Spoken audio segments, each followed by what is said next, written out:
Hello everyone, welcome and welcome back to my channel. Thank you so much for stopping by today.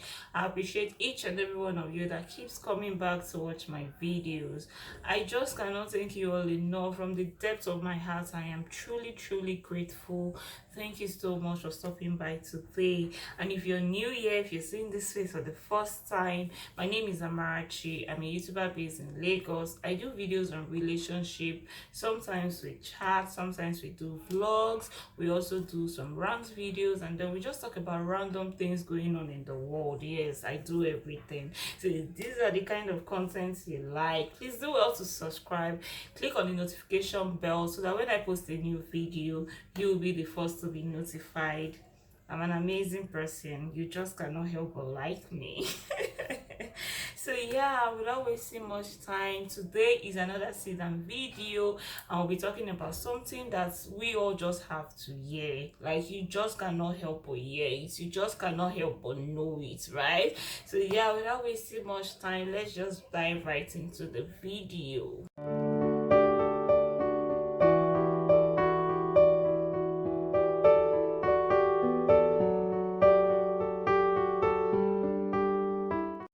So yeah, guys, welcome back. So today we'll be talking about something very interesting. Today we'll be talking about signs of a one-sided relationship. Now, you know how they say someone is in a relationship with him or herself, right? Like, you're dating, or you're in a relationship with someone, but it's obvious, the whole world can see it, that more sister, you're dating yourself, brother. Is it not obvious to you that you're dating yourself? Now, if you're so naive and it's not obvious, please watch this video so you know some of the signs to look out for, just to know that, oh, this other person is no longer interested. So it's time to just like pack your bags and go. It's not by force now. Relationship not by force. It's not by force at the end of the day. So why would you want to be in a relationship where you're just the only one doing everything? So yeah, some of these signs are things you need to watch out for, just so you know. And my very first one is you initiate most communication. Like, the other person doesn't care, the other person isn't bothered. Like, I don't understand. Communication is a fuel that drives every relationship, right? Without communication in a relationship, that relationship is dead. If it's just you doing the whole communication thing, it's just you're just the only one that calls, you're just the only one that checks up, you're the only one that always wants to know how her day went or how his day went, and the person is not reciprocating, my dear, you're in a relationship with yourself. So my second point is you spend most of your time apologizing. Like, you're the only one that apologizes in that relationship. They are never at fault, you're always the one. So whether they are the one that wronged you, you're the one that wronged them, you always be the one apologizing, you always be the one saying sorry. I know that sorry is something that most people find so difficult to do, but then if you're in a relationship with someone whom you truly love, like you really love this person, and you realize at some point that you've hurt this person, sorry shouldn't be something that is so hard for you to say. Sorry is just a 5 letter word that is more like the easiest thing that can come out of someone's mouth. So if you find out that you're always the one, whether the person is the one at fault, whether you're the one at fault, it's always you apologizing, it just goes to show that that person is no longer interested in such relationship, and it's time to let go, because it will be tiring, it will be exhausting, that even when she's wrong, even when you're wrong, you're always the one saying, I'm sorry.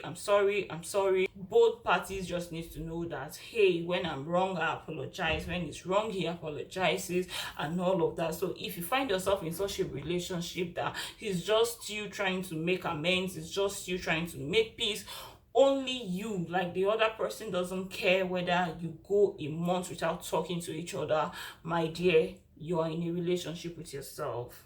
My next point is you always change your plans to accommodate their schedule. Like, it's always you. It's always you changing. It's always you making time. It's always you making time to talk. It's always you making time to meet. It's always you making time to see that you both spend time together. Like, the other person doesn't really care whether you spend time, whether you talk, whether you meet, whether you see. It doesn't matter to the other person. It's always you. It's always you trying to like change your plans. You have something to do, but then because that's when the other person is ready, so you need to cancel your plans just for that person. Like, it's always you. Maybe the person just comes randomly to tell you, oh, let's meet, whereas you have something more important to do, but then because you love this person, you just have to cancel that plan just so you can be able to be with that person. Now it's always you trying to change plans, it's always you trying to, like, amend your schedule just to be with that person. Then, my dear, it's obvious, because at the end of the day, it takes two to work. It takes effort from both parties. If the other person is not bothered, if the other person is not even concerned about the fact that we've not even met, we've not seen in a whole week, you're not bothered, it's not your problem. Like, you're not Otodola, you're not the president, you're not the most busiest person in this world. So I see no reason why you should always come with the point of, oh, I'm busy, I'm busy, I'm busy. You're never too busy for the one you love. You are never too busy for the one you love. It's not possible. You would just definitely have to look for a way. You have to create time. You create time for the one you love. Like, when you go to bed without speaking to the one you love, like when you wake up in the morning, you should crave. That person should be the first person you want to speak to.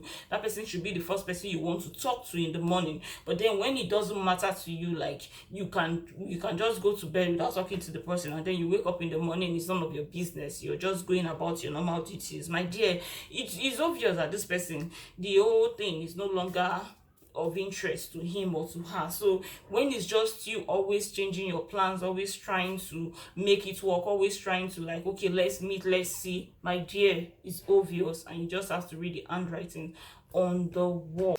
So this next point is kind of similar to the last point that I gave. It's always you trying to make efforts. The person is not reciprocating efforts. Like, when the person sees that you're putting in so much work, you're making so much effort, the person doesn't care, doesn't want to care that, oh, you're putting in so much work. So the person does not reciprocate your efforts. When the person, I feel, in a relationship, even though, okay, let's even assume you're so busy, and then you realize that this partner of yours always tries to make time. Like, she's always the one that is coming on to you. She's always the one, or is always the one that is always trying to, like, make time, that is always trying to, like, make sure that you people see. Then if you're not reciprocating such effort, it just goes to show, it's obvious, except this other person decides to be blind to that, but then it's so obvious. Like, the person is not even bothered whether you're making all the efforts. The person is not bothered. The person is not even bothered. He's not bothering the person at all. So what do you say of such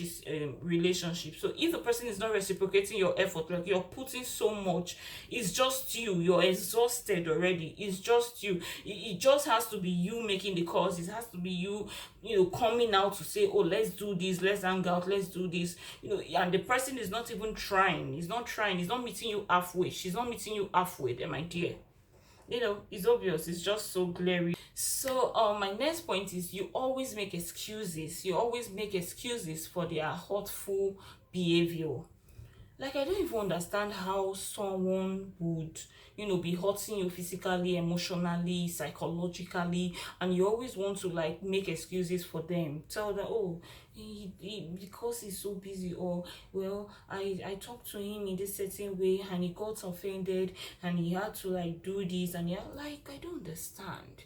Number one, someone that loves you will not hurt you. Someone that loves you will not want to see you get hurt. Someone that loves you, that genuinely loves you, like, the love is genuine, pure and everything, wouldn't want to see you hurt. That's just it. So when you constantly make excuses for their hurtful behavior, like, they are always hurting you, whether physically, whether emotionally, what they call emotional hurt. Like, the person hurts you emotionally, the person doesn't care how you feel, doesn't care if you're okay, is not bothered about whatever situation you're in, whatever condition you find yourself. The person is not bothered whether you need the person at that point in time. The person is not bothered. The person is just busy doing his or her own business. Like, I don't understand. You should see that already. It's obvious, it's out there, it's glary, it's just in front of you, and it's telling you that, oh, I'm no longer interested. You're in this relationship on your own. So the earlier you know that, the better. So when this person is frequently, you're making excuses frequently for this person, this person is hurting you. Let's assume now you're in a relationship with someone that hits you, like the person raises his hand on you, hits you, hurts you, beats you, and all of that. And then when people ask, you're making excuses for them. You're like, oh, he was angry, it's not him, it's me. Like, I don't understand. Someone hits you and it's not the person, it's you. Some girls, when I hear what some girls, what some girls do, it baffles me really, because it just goes to show that you don't even love yourself. Because if you love yourself to start with, you will not be in such a relationship. If you have so much regard and love for yourself, like, and respect for yourself, you won't be in a relationship with someone that hurts you, that beats you, only for you to end up making excuses or giving excuses for them. If they beat you, they beat you, and once they do it the first time, they will keep doing it. There is nothing, nobody, no, see, there is nobody in this life that loves you that will want to see you hurt. If you did not take home anything in this video, take this home. There is nobody in this life that loves you and that wants to see you hurt. The person wants to protect, guide, secure you. Like, the person wants you to always be happy. When your happiness gives them joy, that's just it. So someone that hurts you will not raise his hand on you to beat you, will not emotionally or psychologically blackmail you into feeling that, oh, it's you, it's not them. You understand? So yeah, that brings me to the end of this video. I just hope I've been able to give us some points, here and there, to be able to let us know that, see, this relationship of 18 is not a do or die affair. It's not. Why be in a place that you're not happy, for goodness sake? So my dears, these are some of the signs that shows that you're in a one-sided relationship. So if you've noticed any of these signs in your relationship, do well to talk about it with your partner. And if the person is not willing to change, it's okay to walk away. Thank you so much, guys, for watching. If you watch up until this point, I really do appreciate. Thank you so much. Do well to like, subscribe, share this video. Thank you so much, and until I see you guys again, bye.